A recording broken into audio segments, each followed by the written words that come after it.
স্বীকৃতিপ্রাপ্ত সব non MPO শিক্ষা প্রতিষ্ঠান এমপিওভুক্ত করা না হলে দুর্বার আন্দোলন গড়ে তোলা হবে বলে ঘোষণা দিয়েছেন সম্মিলিত নন এমপিও ঐক্য পরিষদ নামের একটি সংগঠন।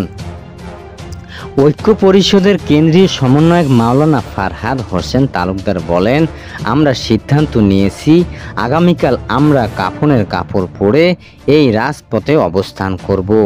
সরকারকে জানিয়ে দিতে চাই আমরা এই কাফনের কাপড় সঙ্গে নিয়ে এসেছি, হয় আপনারা এমপিও দেবেন, নইলে আমরা ঢাকা থেকে ফেরত যাব না, লাশ হয়ে ফেরত যাব।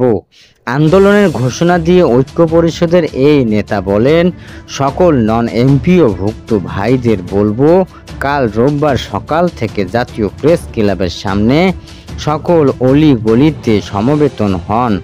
আমাদের পিঠ দেয়ালে ঠেকে গেছে, দুর্বার আন্দোলনের আর কোনো বিকল্প নেই।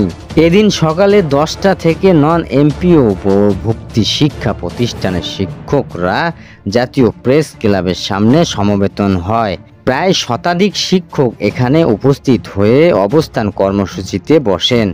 শিক্ষকরা বলেছেন, নন এমপিও শিক্ষা প্রতিষ্ঠানের নেওয়াকে রাষ্ট্রের 1 নম্বর অগ্রাধিকার হতে হবে।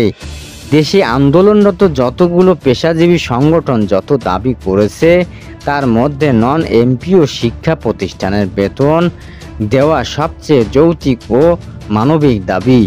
ফারহাদ হোসেন তালুকদার বলেছেন, এদিন রাত থেকে তারা লাগাতার কর্মসূচিতে অবস্থান নেবেন।